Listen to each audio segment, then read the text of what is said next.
Welcome, comrades, to Sheffield TUC's annual International Workers' Memorial Day event here in 2018. As you may know, this year we are celebrating 40 years of health and safety representatives in the workplace, brought in as a result of a Labour government's Health and Safety at Work Act. And I'm sure many of our speakers will want to pay testimony to the hard work of those health and safety representatives. However, the wider theme of this year's event is unionised workplaces are safer workplaces.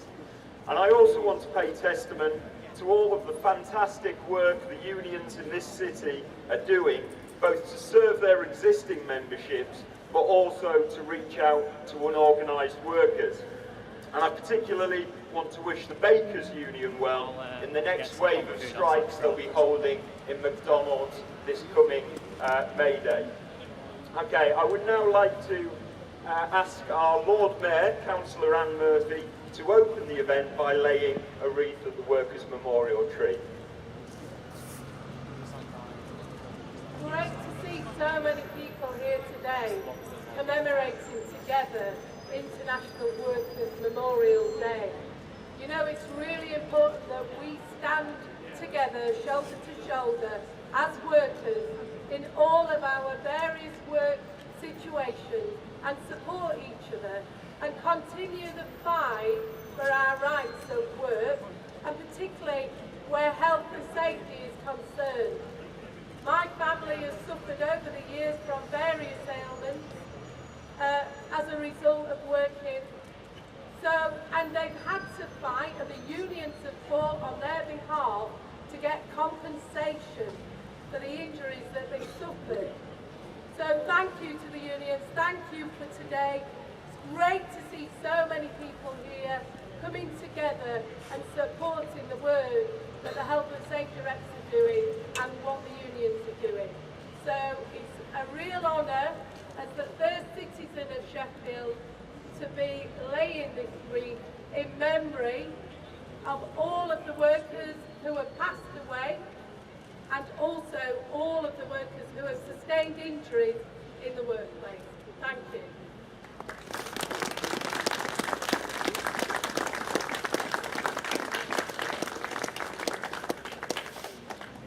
Good morning, colleagues, and today is the day when internationally we remember the dead and we fight for the living. The official figures say that 137 workers died in this country last year at work. Everyone, even the health and safety executive, accepts that that figure is probably closer to 1,500. 50,000 people died because of work-related incidents, illnesses last year that we know of. And of course, these figures don't include the 71 people who died at Grenfell. And whilst that wasn't a works-related accident or death, we all know as trade unionists, without the inquiry even having to confirm this, that the reason those people died are the same reasons that we as trade unionists hear every day in the workplace. Because somebody, somewhere, decided to cut corners, to cut costs, and to put profit before people. What we also know is that there will be many millions of people who will not be counted at all in these statistics. The 2 million people who are now in this country on 0-hour contracts or on precarious work, they will never see a health and safety inspector. If you're a migrant worker, you are unlikely to see a health and safety inspector. And that means it's up to us as trade unionists to police the workforce, to police industry, to make sure that people get the rights that they're entitled to. And I want to pay testament to the immense work that trade unionists do on health and safety. The reason why so many people suffer with mental health issues is directly related to the precarious nature of work these days. If you don't know where the next wage is coming from, you don't know where the next guaranteed working day is coming from, that leads to anxiety, that leads to mental health problems, and that leads to suicide in many cases, particularly with young men under the age of 24. And I want to pay testament to trade unionists, particularly young trade unionists, who have campaigned on the issue of mental health. The GMB's Young Members section has waged a massive campaign on mental health matters, and that's the unseen reality of health, safety, welfare these days in the 21st century. Yesterday, again, just to show how important it is for the trade union movement, our political representatives to work together, yesterday the Protect the Protectors Bill became an act. This is a piece of legislation driven by GMB activists and by Holly Lynch from Halifax Labour MP, which brings in additional protection for our ambulance crews and fighters, and aggravated sentencing when they're assaulted in the pursuit of their work, protecting us. That's why it's called Protect the Protectors. 14,000 ambulance workers assaulted during their working day over the past 4 years. 14,000. And at the last minute, the bill was expanded to include, as well as physical assaults, sexual harassment and sexual assaults. And that was directly linked to the work of one of our shop stewards, Sarah Kelly, from Yorkshire Ambulance Service, who herself 18 months ago was assaulted deliberately and by design by a man in the back of the ambulance who had deliberately incited a call out in order so he could be in the back of an ambulance with a woman paramedic and carry out a sexual assault.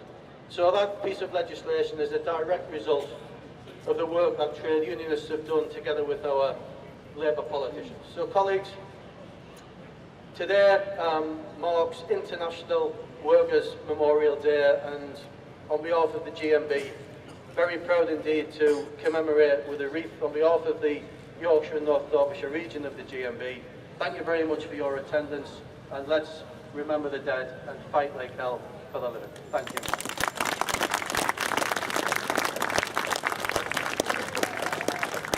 Thank you, Neil. I would now like to welcome Paul Blomfield, Sheffield Central MP. Paul is a very long-time friend of the Labour movement and indeed of this Trades Council, and will be speaking today on behalf of all of the Sheffield Labour MPs. Paul.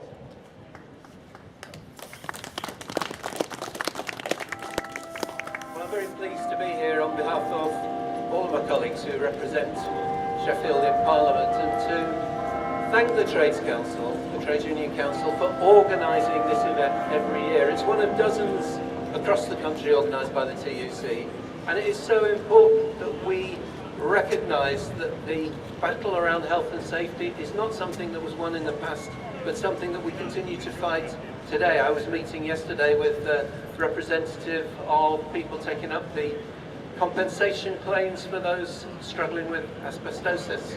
And in so many different work environments, this remains a huge issue. And in a city like Sheffield, you know, we know from our past the challenging environments, the dangerous environments that people worked in were only changed because the trade union movement fought for change. Change around health and safety legislation was never gifted, never granted because people thought it was a good idea that they put that new regulation in place or put in that new rule or law.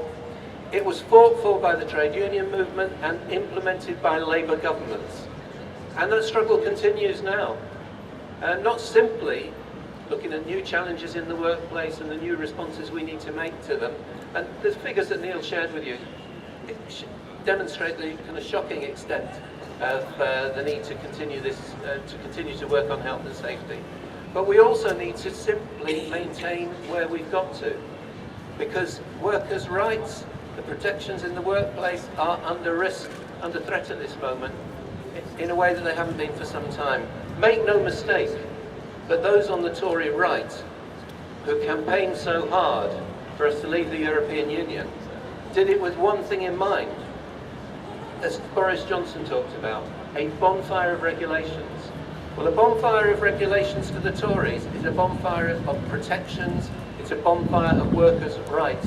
And we're taking that struggle at the moment in Parliament as the government seek to transfer European law into British law for the day that we leave the European Union next March. And we're struggling not only to say that we want those rights frozen at the point that we leave the European Union, but that we keep up, because we know that the European social model will advance, that there will be additional rights, and the Tories are desperate not to keep up. They want to race to the bottom, and we're determined that they shouldn't have it. And they say, well, don't worry, don't worry. We're transferring all these laws into British law so that on day one, everything will be the same. Well, we're not worried about day one. We're worried about day 2 and day 3, because they are determined to unpick the rights and protections that workers have built up across this country and across Europe when they have the opportunity to do that. We'll continue to work hand in hand with the trade union movement to ensure that doesn't happen, because it is, the slogan around this year's International Workers' Memorial Day is so important. Remember the dead, but fight for the living.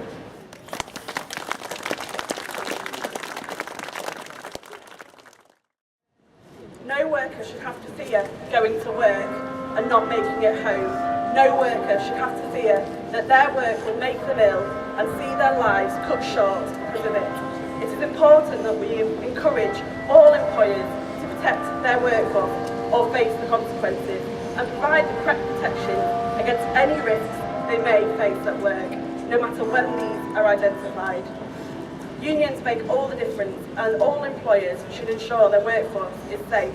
The health and safety issues facing the workforce has changed over the years and will continue to change. And I know that unions will continue to fight for their protection of members as these new issues, such as mental health, as we've heard today from the GMB, and other issues come to the fore, and that we shall respond where possible to make sure that we are supporting the workforce to be protected at work. Thank you. It is expected that in the UK at least 50,000 people die from injuries and illnesses related to their everyday job. That's at least 50,000 families missing more than just a breadwinner, missing their father, their son, mother or daughter. And countless communities bearing the knock-on effects, the grief, the mental health problems, the financial and social pressures. That is why we all have a responsibility to ensure that health and safety is seen as more than just a nice add-on to everyday business or a bureaucratic tick box. We must all take responsibility for ourselves and those around us, for making sure we look after one another and don't work in these risky businesses. This is even more achievable when we are organised in the workplace, when we join together in trade unions to campaign for safety working conditions. Unions have had a long, proud history of not only helping our members when tragedy and hardship strikes, but also using our collective voice to ensure that these awful accidents never happen in the first place. Over the past year, we have seen some devastating effects from the fire at Grenfell. To all those involved, from the residents and the victims of the fire, to the police, ambulance and fire staff for their tireless work throughout all of the hours of the day, not having the rest so they could help those who needed it, and all those people who helped out in the aftermath, helping clothe the residents, providing shelter, giving the love, care and support for those suffering. All this adds up to show what incredible service we all individually provide. We should be proud of all our actions, but we need to fight for the changes to be made so this doesn't happen again. The changes in legislation to protect those who will be affected by events such as Grenfell, the pressure of fitting sprinklers into buildings, the correct standards being met, and the understanding of all the policies given, such as the stay put policy. As a union, we take the health and safety very seriously and appoint health and safety reps to help those in the workforce be safe. Look at new equipment and new uniform and personal protective equipment. We do this by working with the fire and rescue services to get the most that we can at every reducing budget we face today. On the 12th of August, we'll be holding a Memorial Day at Worley Hall in Sheffield, and I would like this opportunity to invite you all to the event. We'll be showing our centenary film about the Fire Brigades Union and its role in society over the last 100 years. We'll have a union exhibition of important events such as the strikes, the struggles and the health and safety campaigns during the centenary. We'll be inviting the retired members, previous and serving union leaders to speak about their experience of being part of one of the few independent craft-based unions in existence. Remember the dead, fight for the living. Thank you very much.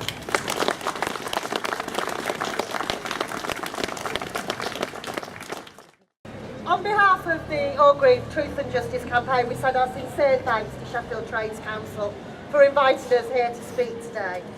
I grew up surrounded by miners, proud, diligent workers, but working in hazardous conditions, and the avoidance of disasters did not necessarily mean you did not suffer from illness at the end of that working life.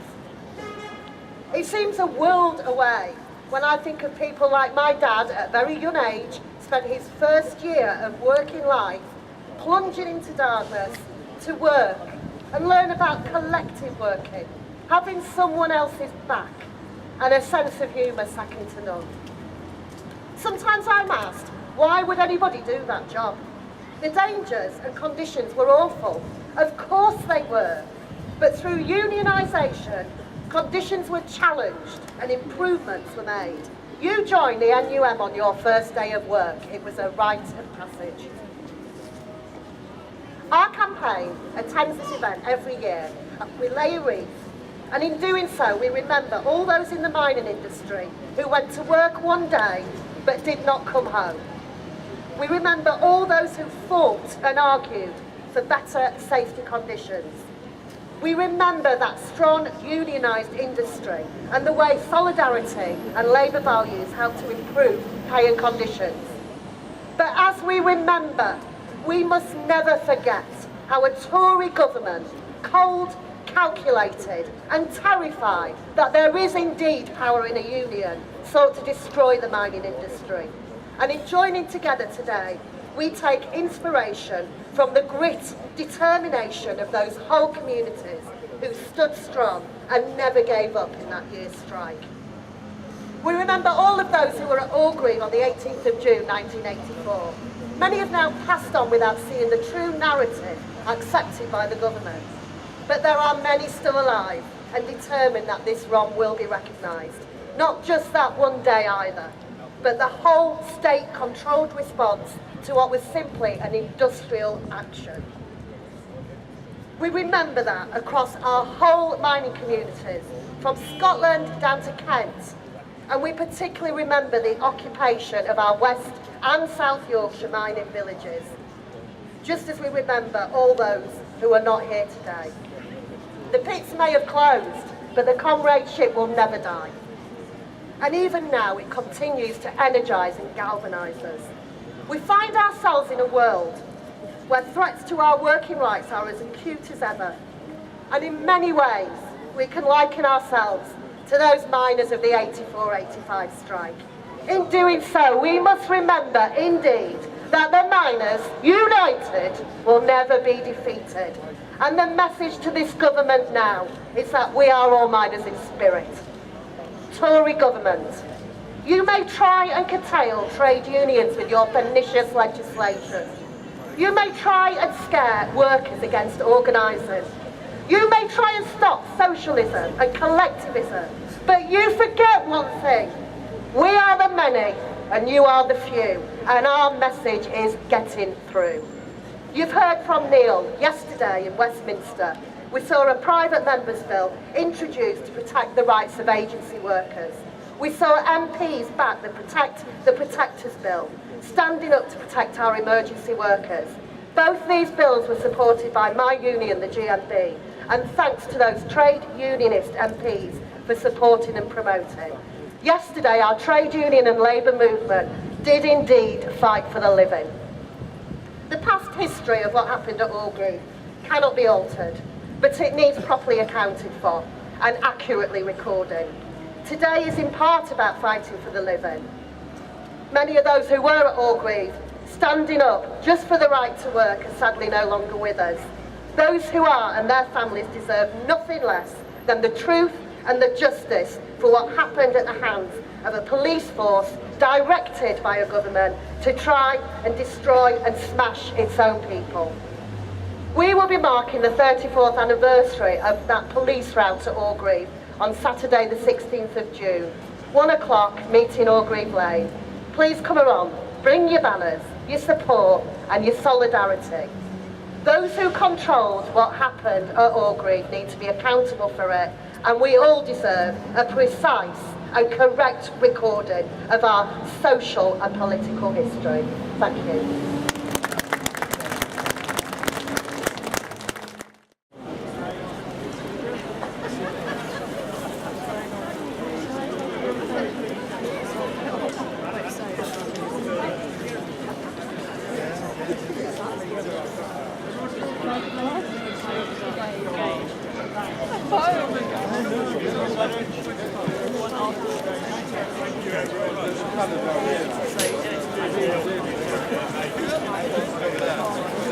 Where was it?